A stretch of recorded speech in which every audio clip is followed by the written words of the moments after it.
Welcome to IVF This, episode 141, IVF Takes a Village. Hello, hello, hello, my beautiful friends! I hope you are all doing so well today. We are trying to stay warm in Texas, which I know is silly during the winter, but it got into the teens for several days. But we are coming out of it. My wonderful, amazing podcast producer, Anthony, lives in Tennessee, and they saw some record snow. So if you're in the US during this very, very, very cold weather storm, my heart is with you. And if you're not in the US, then I hope you are warm and sunny and experiencing all the wonderful things. So before we get started, I do want to share like a little cute little life update. We got some kittens. I talked to you all in the fall, September, October-ish, that I lost my heart kitty, my soul kitty, Tiger. I had Tiger and his sister Monkey for 18 years. Monkey is still with us, of course. My crusty little old girl, love her so much. But Tiger and I were very, very close. And I knew I wanted to get more cats. Not that I don't love dogs, but we're just not in a place like bandwidth-wise to take care of a dog right now. But I love cats. Give me an emotionally ambivalent animal any day of the week. I've always loved cats, but Tiger and Monkey literally preceded every single person in my family. Like I had them for 3 or 4 years before I met my husband. So losing Tiger was really, really hard on me. But I gave my heart some time to heal. And I got a little bit more serious about getting a cat. And then our friend, who's kind of an unofficial foster, found a litter of 4 kittens. So we adopted Patches, who is an adorable little skittish calico, and an orange and white Tabby, who we thought was Patches' brother until recently when we took them for their second round of vaccines. Cheeto is also a girl. Which, if you know anything about cats, orange tabbies, like 80% of them are boys. So our Cheeto girl is quite the opposing odd. So it's really fun. But they've been home with us for about 3 weeks. They're slowly warming up to us. We're a pretty loud family just in general. Their mother was a feral cat, so they still have some of that wild blood in them. And it doesn't help that neither my husband nor my sons have any volume modulation at all. 0 volume modulation, I would say. My husband pretty much lives at drunk uncle is his volume. So they're slowly getting used to us. And of course, we're bribing them with food and treats and all that thing. But so I just want to share that little life update. Today, we're going to be talking about this phrase, it takes a village, or this idea, it takes a village, right? I think most of us are familiar with this African proverb, it takes a village to raise a child. We commonly hear it, but I think the idea behind the phrase has kind of been lost in today's culture. Moreover, I think that in our case, it takes a village to conceive a child. So today I want to talk a little bit about that, what I think that proverb means, or what it means to me rather, and how we can apply it to your IVF journey and beyond. So the phrase, it takes a village, right? The whole idea is that we want a community, and that community is at the heart of raising a well-rounded, safe, and cared for child, right? Family. And it's beautiful. Like the concept is beautiful. And I think we can all or mostly get behind that premise. The issue around that, right, in today's culture is that it's mostly used as lip service. And if it is used, a lot of people think of it as like a transactional thing, like a physical or logistical support for children, right? Take them to drop off, take them to the soccer game, whatever, right? But I don't think that is what it really means at all. I think the phrase was born out of the idea of supporting the mother or the parent while they raised their children within that community, right? Do you see this distinction? It's not logistical support for the child. It's actually a well-rounded support for the mother or the primary caregiver or the parent, whatever, right? Because it's hard. And so is IVF. Right? So for a lot of us, conceiving children is excruciatingly hard, right? But the existence of one thing doesn't mean the absence of another, right? It doesn't have to be subject to gradation or like this is more hard or less hard, right? We don't have to say one over the other. They're both hard in their own ways, right? So I broke down what I believe would be like 5 really strong categories that would represent support, whether your community is providing you support or you are working to cultivate and support yourself during this IVF journey, right? So the five areas would be biological, psychological, social, emotional, and spiritual. These do not cover every single thing that may ever happen to you in your entire life, but I think these 5 areas are where most of us feel a lacking in some form or fashion, right?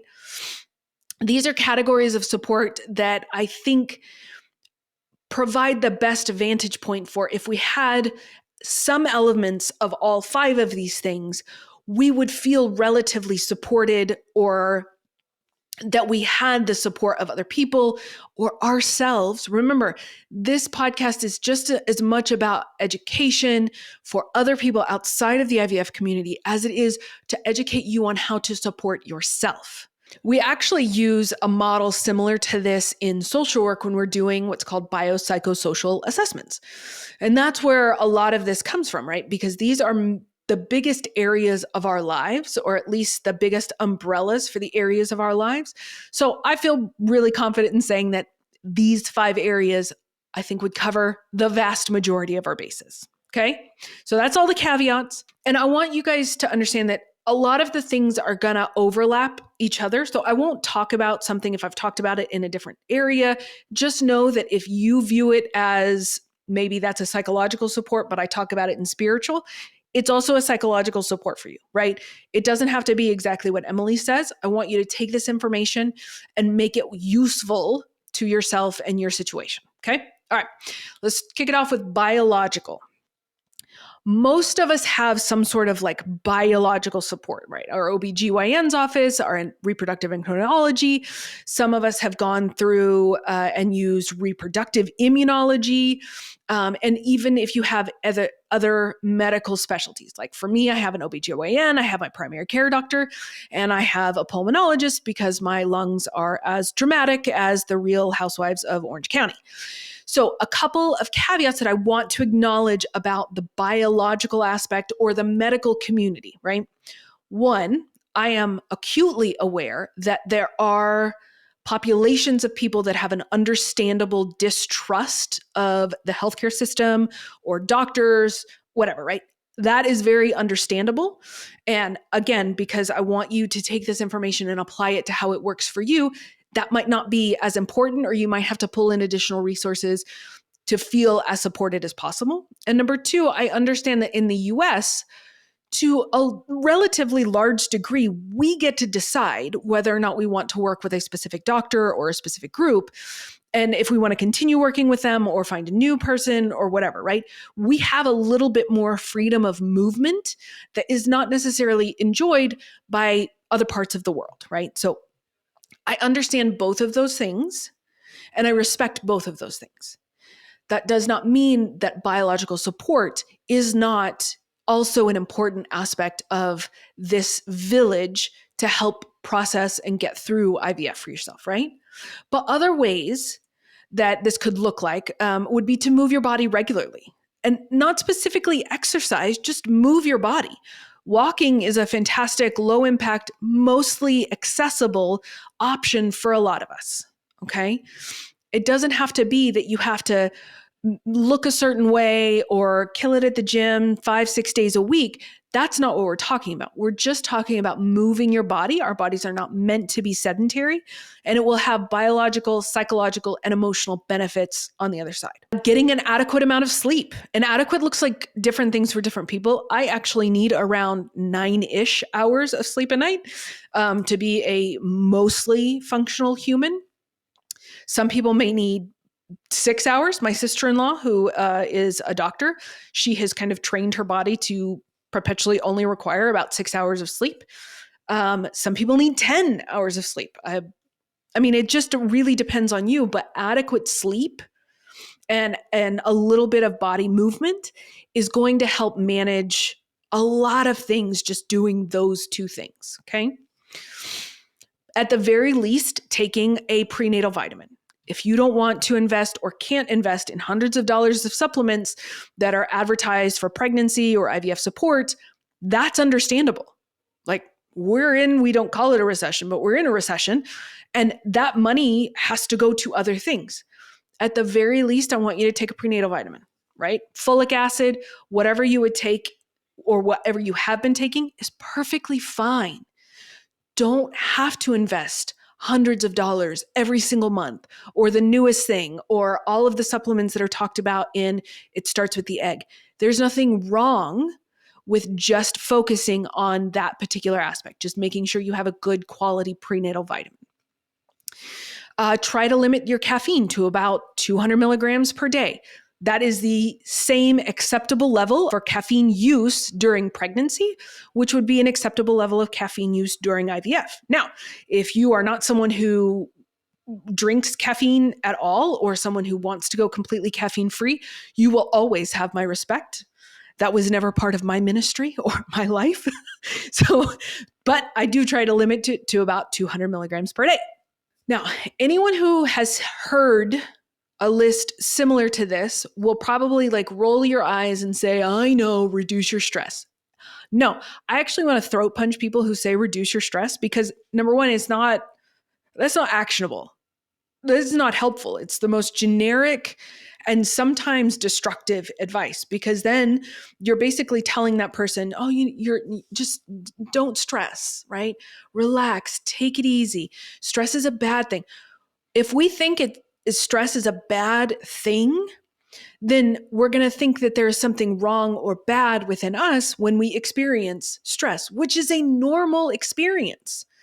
There's a couple of reasons why stress less or reduce your stress or manage your stress is not on this list. One, I don't want to have to throat punch myself. I value myself more than that. But two, by prioritizing, and again, by prioritizing sleep and movement, you are already managing your stress levels, right?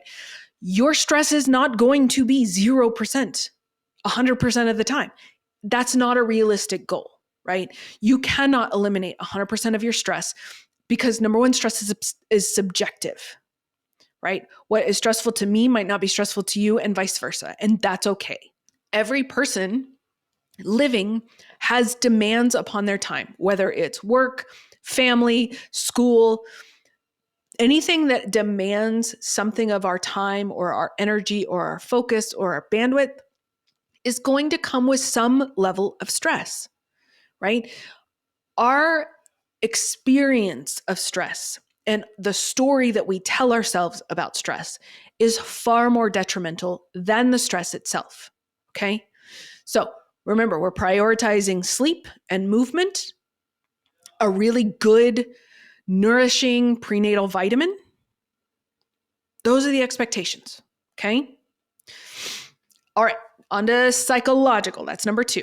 One of the first ways that I think you can support yourself psychologically, and this is specific to like an IVF newbie or a relative newbie, is to educate yourself on the actual IVF process. If I could go back in time, when we first started considering IVF or fertility treatments, I would have just been better educated or tried to better educate myself on what IVF actually is, right? I think we all kind of know it, or at least we're familiar with the term, but we don't genuinely know what it is, right? So much of the actual process, like the logistics, is so unknown and uncertain that creates additional amount of anxiety.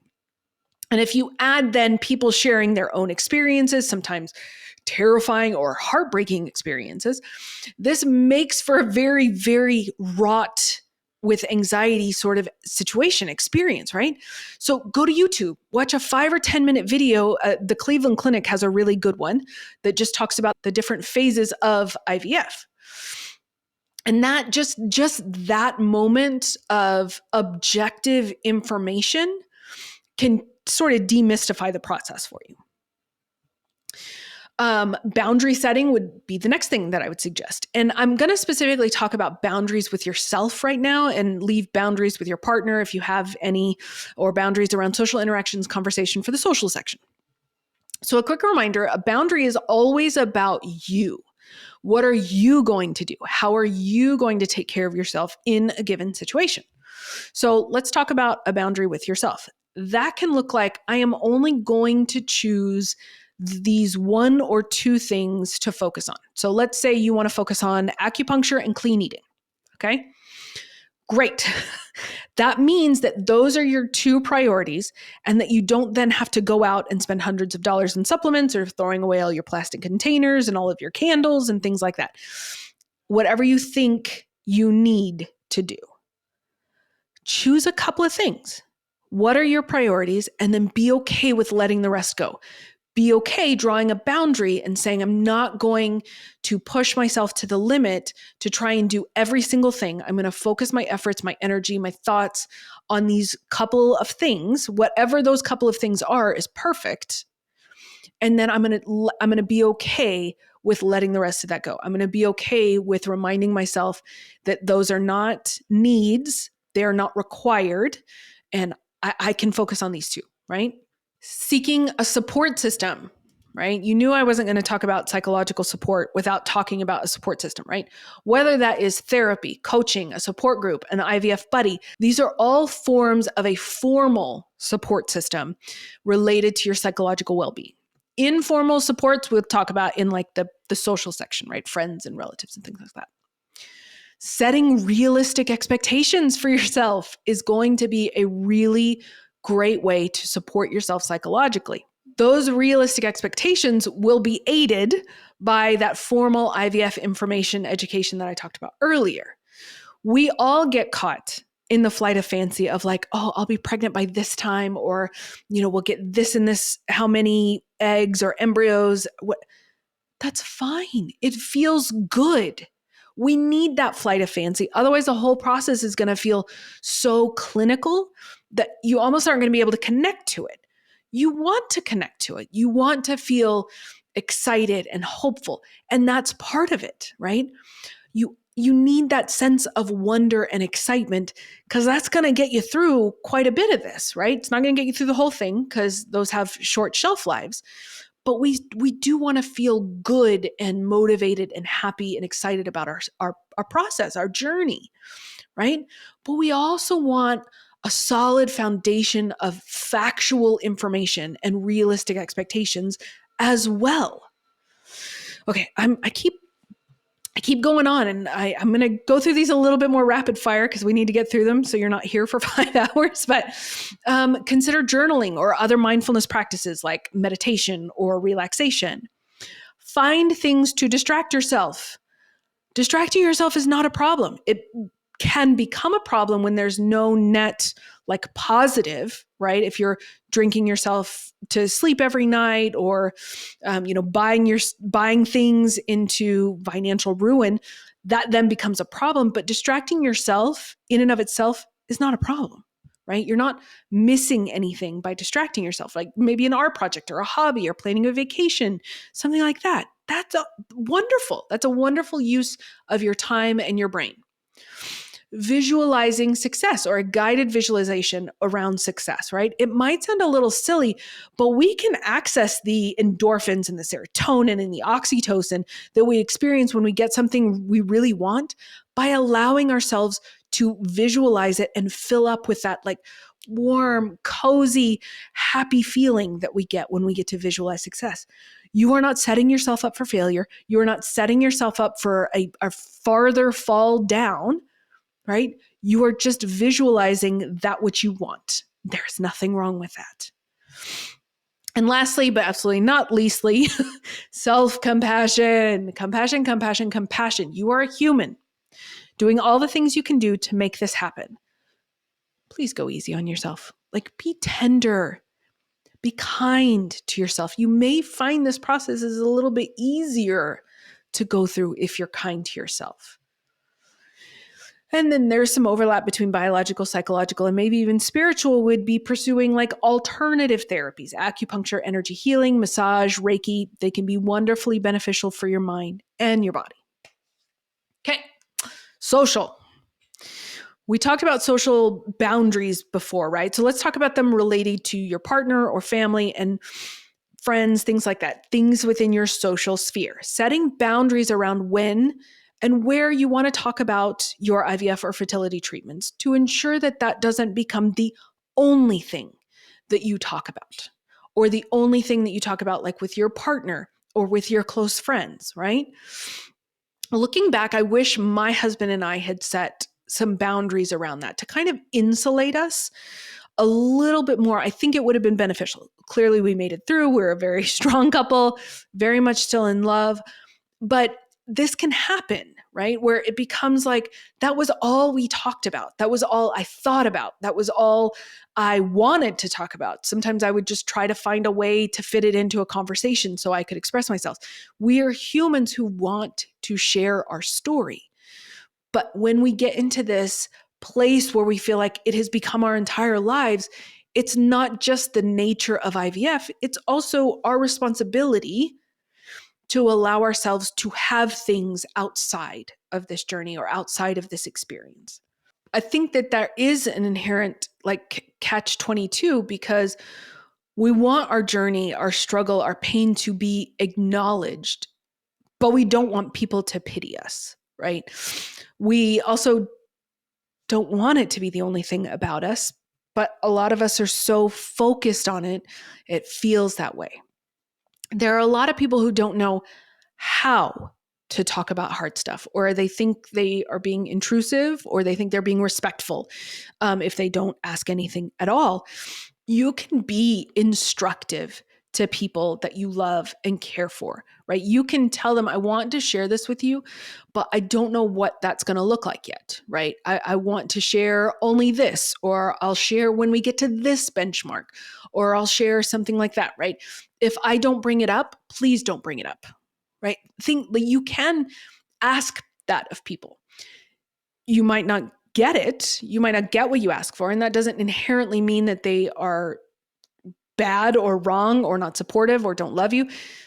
It just means that you made an ask of someone, and in that moment they may have forgotten, or they needed to connect with you in a different way, right? It doesn't automatically have to mean that they don't respect your boundaries.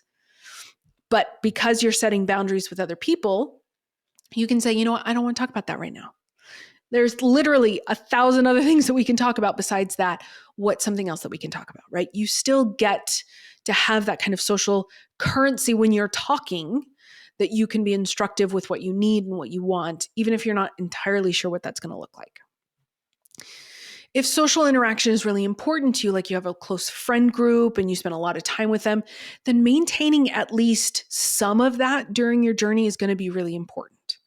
And I want to acknowledge that the social aspect can be really tricky because people can say thoughtless things, and you are kind of putting yourself out there for being exposed and vulnerable when maybe the people in your social sphere aren't the most thoughtful with their words or with their actions.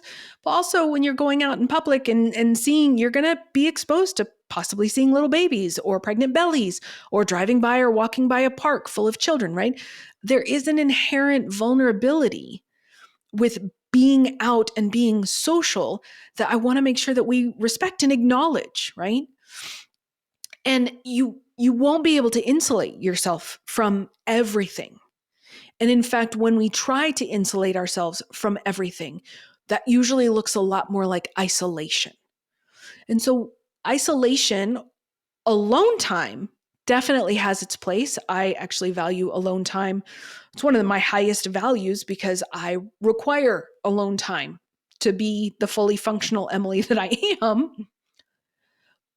But loneliness and isolation, that is very different, right? So we want to avoid a social isolation experience by recognizing there are going to be times that you are going to be exposed to potential triggers or to potential upsetting events, phrases, words, conversations, what have you. And that is your job to manage your mind around those. Okay. You are a normal person. You are a normal person in an extraordinary situation. And that is challenging, and that is difficult, and that is heart-wrenching. And it's everything, right? It's all of the things all at once.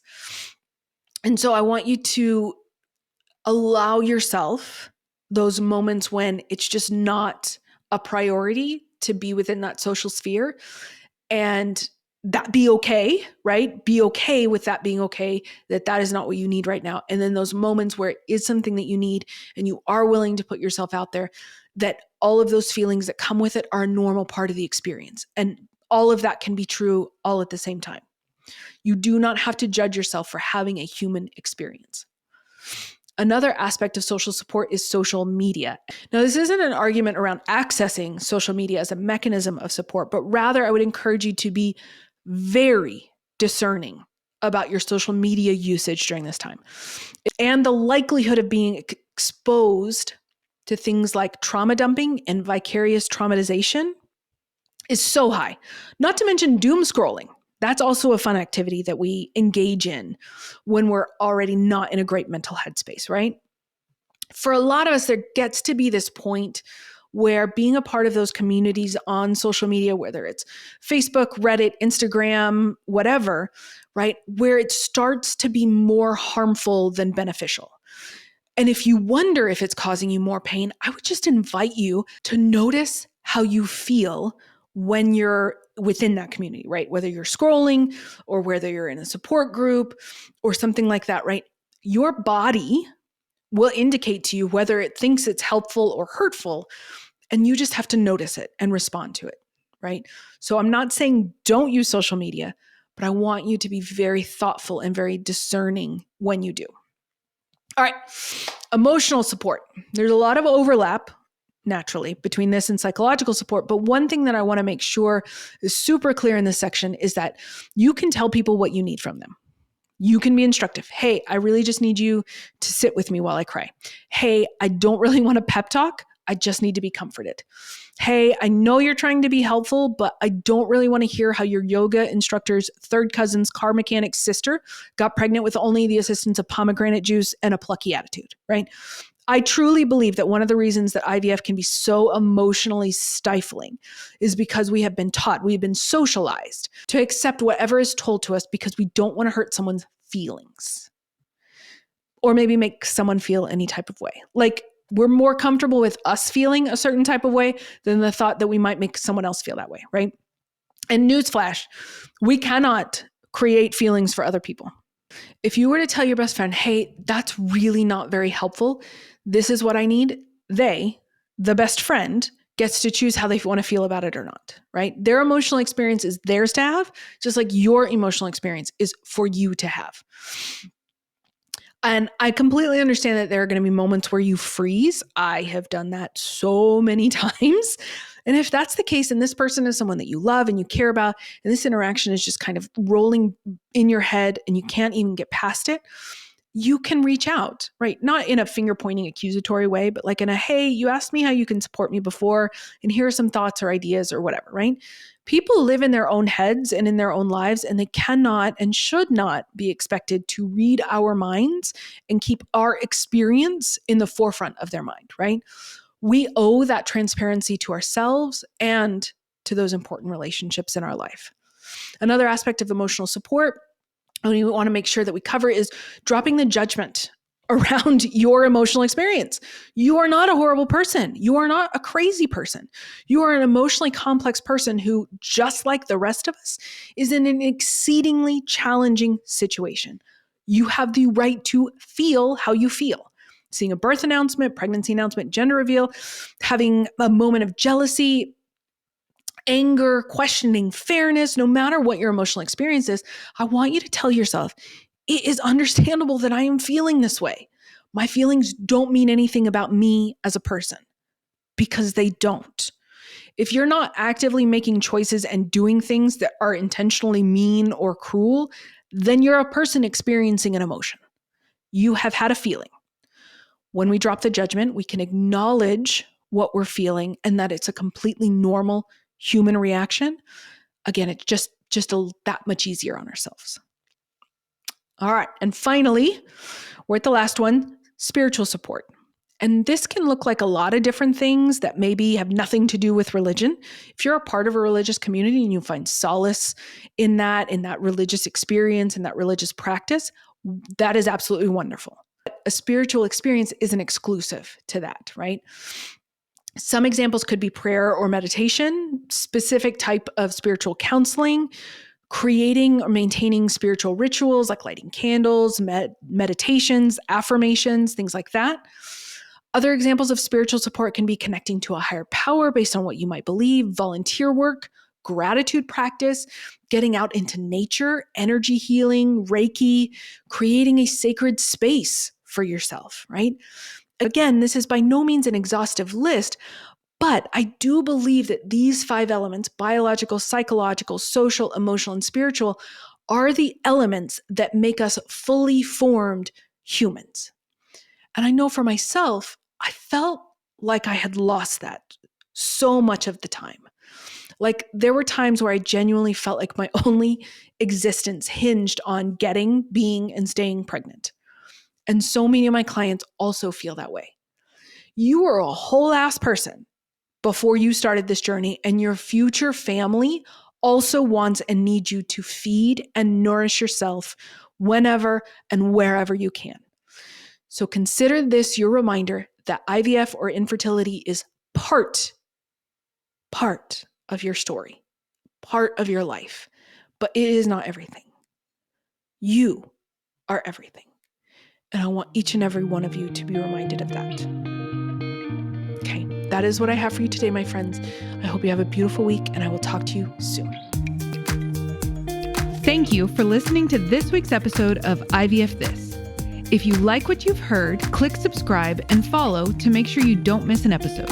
And if you want to learn more, head over to www.ivfthiscoaching.com to learn how to work together.